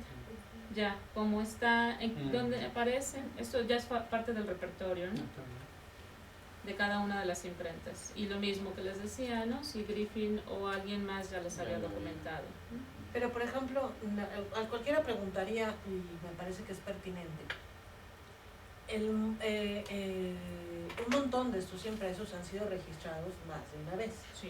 Y evidentemente tú has vuelto a hacer un registro nuevo que se justifica por el método bibliográfico empleado, Exacto. que no se correspondería con, quizás el más cercano pueda ser Imhoff Cabrera, ¿no? Pero todos los demás. Pero no lo hace sistemáticamente Cabrera, Sí. ¿no? Ni con todos los impresos. No lo hizo con todos, pero sería como que el más cercano, digamos, al troglodita Sí. sería Imhoff Cabrera, Sí. porque todos los demás no. Incluyendo a García Balseta y esto. Pero observo una cosa que me llama la atención y me llama la atención especialmente en el tenor de Imhoff Cabrera. Una de las cosas que Imhoff Cabrera le prestó quizás más atención, y es por lo que para mí es como más útil, es el elemento histórico, el objeto. Y aquí no va a haber ese tipo de información. No, de momento, no, en este Pero sí repertorio tomaste datos de eso, evidencias históricas que te dieran, por ejemplo, la posesión de un convento, todo eso. Sí está, pero no está trabajado sistemáticamente. No está integrado en esta No está información, integrado, pero tú sí la has tengo. tomado. Sí, en algún momento lo voy a también, es que tengo mucho material. No, tienes Me para pasa aventar y como- regalar, tienes para aventar y regalar. En No, la- es que eso es en la bien conferencia interesante. pública voy a hablar de la colección de Ugarte y de sus prácticas bibliofílicas, por ejemplo, Claro. De que nadie son sabe nada de un eso. desastre. No. Provocan un desastre para la catalogación, ¿no? Y para la identificación de impresos. Pero no viene aquí, pero sí viene, por ejemplo, miren, aquí, bueno, les estaba enseñando, después de las erratas, después de la descripción material, vienen las erratas, ensignatura, fabulación, los folios que no están marcados, si tienen iniciales grabadas, titulillos, cómo está organizado el texto y cuántos grabados tiene, ¿no? Que no están incluidos en la descripción facsimilar de las partes textuales, ¿no? Y aquí está la descripción facsimilar de la portada y del texto, en fin, está muy chiquito, ¿no? Y la tradición bibliográfica, ¿sí? Todos los repertorios, exacto, es muy importante. Todos los repertorios, y si estos repertorios incluían información que es digna de señalar, ¿no? Señala que fue impreso en 1578 con reproducción de la portada, en fin, ¿no? Y posteriormente si existen ediciones facsimilares y los ejemplares. Y si fueron consultados de manera física, tienen un asterisco, y si fueron de manera digital, tienen una luz volada. Y así es como se organiza todo. Y al final también incluyo una tabla de la relación de ediciones por imprentas, lo mismo, ya, una cosa más visual, ¿no? Y lo que llama la atención aquí es que quien más imprimió fue Bali, vamos a ver, de Juan Kronberger Pablos tengo registradas 41, de Antonio de Espinosa, ya con las que he asignado, ¿no? De Antonio de Espinosa solo 25, de Ocharte y su viuda 57, y de Bali 68. Wow. Sí. O sea que Bali amerita ya un estudio particular, Así es. que es el que estás haciendo. Me parece genial. Así es. Y bueno, como tarea te quedas con Antonio Ricardo, Ricardo exactamente. sería Ahí muy es. fascinante. Claro, sí, me encanta, pero es que no tengo tanto tiempo. No, sí, lo entiendo, pero es un trabajo, bueno, Que hay que los hacer. estamos metidos en estas cosas y sabemos que es el trabajo que es, ya sea desde identificar un registro, pasarlo, saber si el libro es. Claro. Pero sí me parece interesante porque un poco a lo que decíamos al principio, el problema de la circulación, es decir, toda esta impresión, ¿a quién abasteció? ¿Cuántos de estos impresos tienen marca conventual? Pero yo creo que estas cosas, al menos a mí sí me gustaría leerlas, y sé que a muchos más sí también, en estos como pequeños artículos donde tú puedes narrar cosas como esto, Sí. los hábitos son cosas que no sabíamos, Sí. que se pueden determinar hábitos en Ujú. un componedor a partir de su evidencia material. Sí, Claro. así es. O esta otra información sobre cuántos de los impresos que tú has ya revisado estuvieron en posesión de órdenes conventuales, ¿no? Ujú. Que podrían incluso explicar el financiamiento Claro, en algún sí. momento. Eso Como sí se ha lo tengo explicado lo de registrado. Ricardo con jesuitas, Sí, ¿no? Más sí, o sí. menos. La otra que me parece como muy llamativa es el modelo, es decir, el modelo por separado, en un artículo que explique incluso para la práctica de otros, Ajá. ¿no? ¿Por qué se puede registrar así y en cierto tenor, especialmente cuando se hacen casos como los de Karen, ¿no? Para una sola imprenta? Ajá, Porque, claro. porque en este caso es lo que te decía, por la importancia de los impresos se puede justificar, ¿no? la elaboración de un registro biográfico de esta naturaleza. Pero probablemente para otros Para otros, impresos, normalmente las instituciones no lo justificarían porque te dirían, si ya fue registrado por Medina, ¿para qué carambas me dices esto? Claro. A menos que tenga información nueva. Ujú. Y entonces, más que volver a hacer registros bibliográficos, estarías comparando registros con libros, Claro. que es distinto. Sí. Pero en ese tenor, en esa aplicación de un modelo, como que rescatar, ¿no? O sea, qué tipo de evidencia podría dar, en el caso que nosotros nos llama mucho la atención, que es la de Hogar, porque Hogar tiene elementos tipográficos que logran caracterizar su prensa. Sí. Y entonces dices, esto podrían ser hábitos de su Sí, componedor. claro. Sí, sí. Y si los identificas desde ese tenor, ya podrían salir esta producción, ¿no? Pero además también como que en ese tenor de decir los modelos, hablar un poco de esta problemática, porque esta problemática es la que nos ha generado más ruido en la información que cualquier otra, la reproducción de los modelos, ¿no? O sea, yo lo encuentro registrado aquí, pero yo jamás he visto el libro. Y entonces, Obvio. ¿no? Los datos. Sí. Claro, Sí, sí. ayer por ejemplo estaba yo justamente buscando porque una de mis alumnas quiere hacer el trabajo de Portacueli a partir de la evidencia que yo encuentro en el archivo de Portacueli. Portacueli no se ha estudiado su biblioteca y marcas, ¿no? No tenemos inventario ni nada. Y buscando información me apareció en este impreso, lo recordarás, estará citado en tu bibliografía, sobre los impresos de la Ciudad de México, algo así, Voces de la Ciudad, ¿no? Aparece registrado un impreso en 673, que son los estatutos del Colegio de Portacueli. Ayer me puse a buscarlo por todos lados y esos estatutos no existen en ningún lado. Es una impresa de Bernardo Calderón, incluso dije, bueno, a lo mejor lo tiene Ken, ¿no? Que le he mandado como la pregunta de, ¿tú los has visto? ¿Dónde estarían estos estatutos? ¿De dónde sacó esta persona la idea de que esos estatutos fueron publicados por Bernardo Calderón? Tiene que haber sido de otra noticia y no está Y no citada. está Qué loco, citada la están como noticia. registrando una edición Que nunca ha pero visto. que nunca nadie ha visto. Nunca porque todo nadie ha el mundo visto. Como verdad de fe repite. Claro, que es un poco lo que a nosotros nos pasa cuando trabajamos los registros de los inventarios, es decir, te tiene que quedar claro que hay un universo de libros que son localizables y que puedes decir ese está en la Nacional, en el caso de Alberto que lo está haciendo, sobre los de la Nacional, ¿no? Pero tú puedes decir, lo encontré en, no sé, aparece registrado en el IQ, aparece registrado en el patrimonio bibliográfico o en la biblioteca de Alemania, ¿no? Y estás mencionando que solo estás consultando el registro, Sí. que es únicamente, que tú no, verlo, no lo has Claro. visto. Pero en este tenor, ¿de dónde sacó ella la información de un impreso que no está registrado en el trabajo de Ken, que no está en la John Carter Brown, no está en México? ¿Cómo sacó esa información? Y entonces, claro, a lo mejor alguien se la inventó. Y es otra historia, porque es como esto que pasa, por ejemplo, cuando Pedro Rueda me pidió que revisara el famoso catálogo de Derbe, ¿no? Porque alguien dice que es un catálogo y que fue impreso y que entonces es el primer catálogo de libros impresos en la Nueva España y este francés. Y cuando a mí me lo preguntan y lo veo, digo, pues no es un catálogo, esto es una lista ante la Inquisición como cualquier otra. Pero alguien dijo que era un catálogo y no hay manera de que le quitemos la idea de que es catálogo. Incluso yo lo fotografié para mostrárselos y decirles, esto no es un catálogo, no se corresponde con la evidencia material. Ya lo dijo alguien, creo que fue Abad, ¿no? En nuestros libros que dice, te aparece un fantasma y ya lo vas a cargar de por vida. Habría que agregarle que son fantasmas japoneses, no se te suben. Sobre todo cuando esos fantasmas están asociados con mitos fundacionales. Y este es el caso. Primero, ¿no? Sí. Pero este es el caso. En estos libros, por eso es que a mí me parece valiente, y ella dice temeraria, meterte con estos libros, que son el santo santorum Sí, no, que parece de los que testimonios bibliográficos en México. venir en...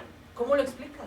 Sí, a decir que... Sí. La fortuna es que sí te hayan aparecido nuevos Sí. y que te hayan aparecido elementos tipográficos nuevos, porque eso acaba con el argumento contrario, Ujú. ¿no?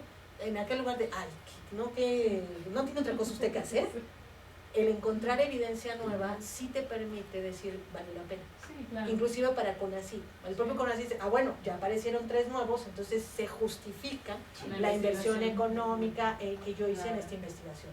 Porque de otra manera, cualquiera pensaría que, oiga, póngase a hacer calcetines, ¿no? O sea, si los quiere tejidos y con borlitas, pero no esté haciendo estas cosas. Sí, ¿no? Y la parte de materias creo que está aportando bastante, ¿no? Muchísimo. Sobre las Pero imprentas, las relaciones. metodológicamente también yo creo que Sí, es claro. así, es como especie de encaje de bolillo. Es encaje de bolillo, literalmente.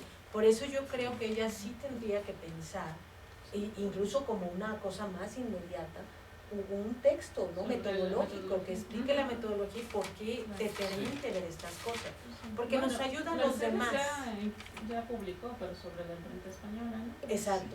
Es la imprenta, es el trabajo que tú has hecho, porque incluso aunque has seguido el modelo de Mercedes, lo has Hay cosas modificado, nuevas, sí, claro. le has introducido cosas Sí. nuevas. Entonces sí, pertenece a la tipografía española, pero en tu aplicación esas cosas se han modificado. Y eso permitiría ayudarnos a los que tenemos que trabajar, por ejemplo, otros impresos, a pensar en otras cosas, ¿no? Por ejemplo, yo siempre voy a extrañar porque Imov Cabrera lo marcó siempre y para nosotros eso ha sido como información fundamental, la evidencia histórica. Por ejemplo, a mí como me tocó buscar el Cicerón de Andrea Peccioni, Sí. que es un impreso del siglo XVI, sevillano, y lo buscaba un colega español, y la única manera de realmente llegar al libro fue la evidencia histórica, porque si no, no había manera que en Biblioteca Nacional pudiéramos determinar qué se trataba de ese libro, porque sus descripciones en el tenor de lo histórico eran tan precisas que no había forma de que fuera otro libro. Claro. Y te ayuda a encontrar en ese sentido, y ahí la utilidad.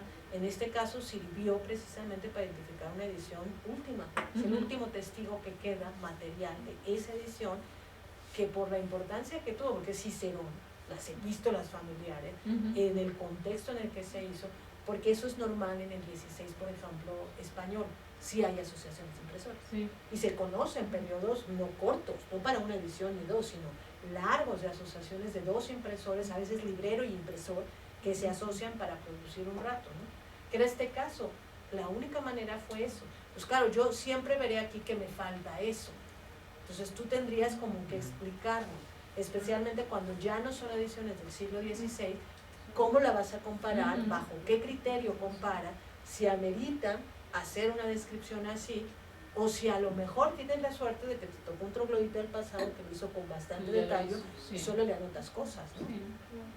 En este caso no, porque sí, al haberlo mitificado se repitió. Y llegó incluso a aparecer cosas que no sonan como lógicas. Y en este tenor, porque son los primeros impresos americanos, sí justificaba la revisión nueva de la evidencia. Pero en otros casos no te lo va a permitir más que porque sea un libro, porque sea una edición en particular, porque tengamos una rareza, ¿no? Desde el otro tenor probablemente no se explique sino en el marco de un estudio puntual, pero sí creo que es importante metodológicamente hablando. A mí, yo que le he practicado en otro modelo, a mí sí me ha ayudado a entender muchísimo a los impresos e inclusive entender parte de por qué esos impresos y no otros. Por ejemplo, el fenómeno de la reimpresión, ahora que estás hablando de primeras ediciones, segundas ediciones, en realidad no lo dice más que la evidencia material. Pero en el caso de los libros que son posteriores al siglo XVII, sí suele decirlo. Entonces sí sería pertinente ahí comparar. Por ejemplo, cuando dice impreso en Madrid, por su original reimpreso en Puebla. ¿Cómo haces esa comparación para determinar que efectivamente están haciendo una reimpresión o es una edición completamente nueva?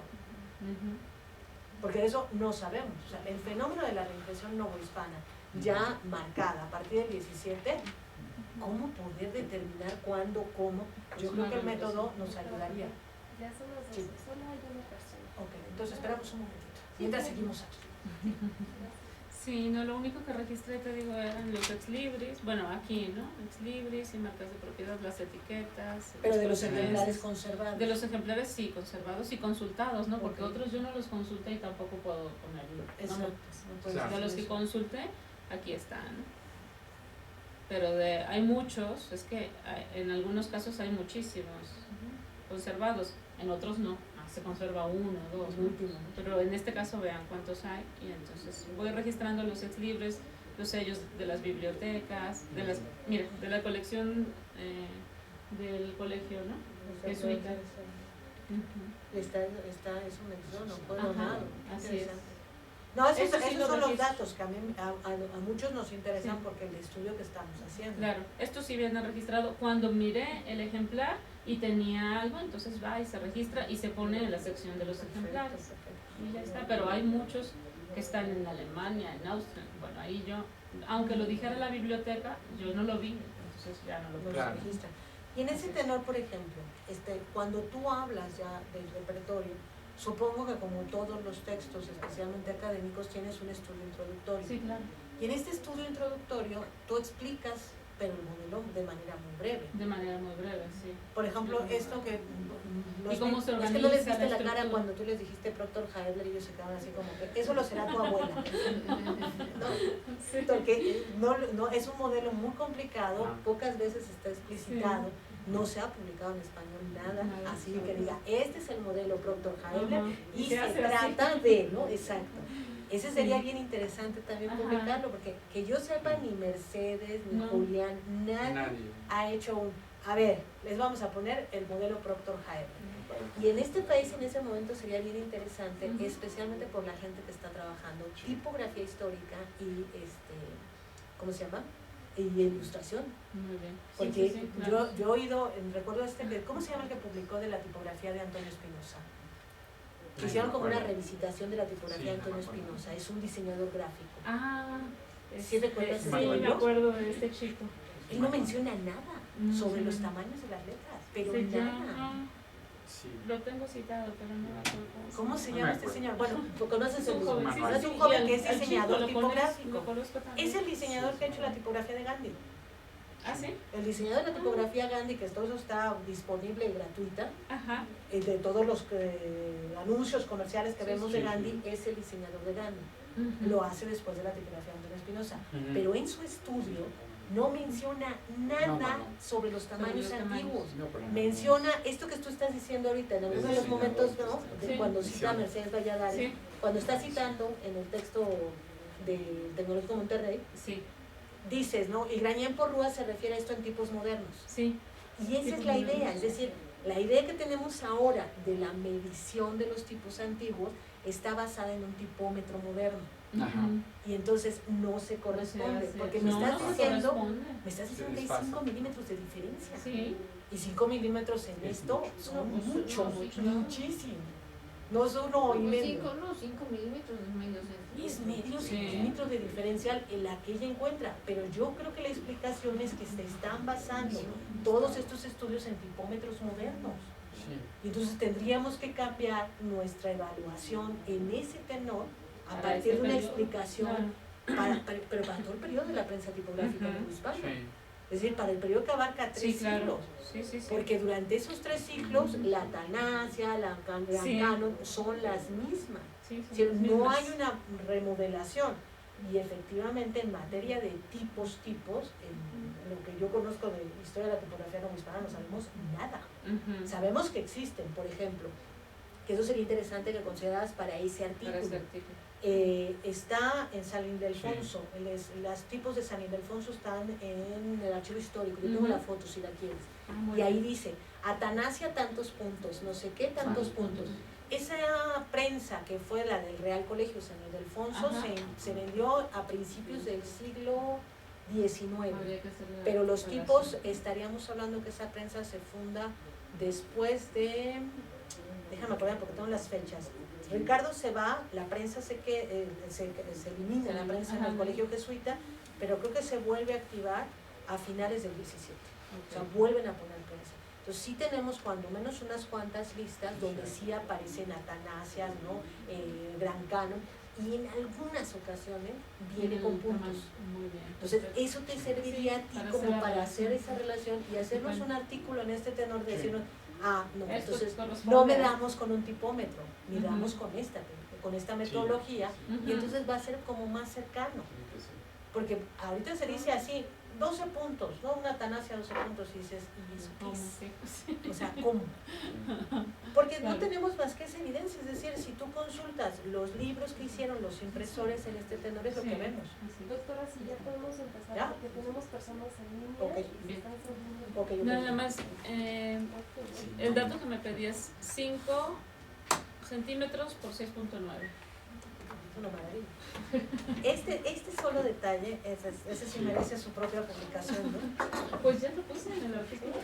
Pero yo me refiero a que lo que te falta de por qué se mella. ¿Por qué se pudo hacer eso? ¿Por qué puedes pensar que hubo préstamos? ¿Por qué puedes pensar que hubo convenios? Sí.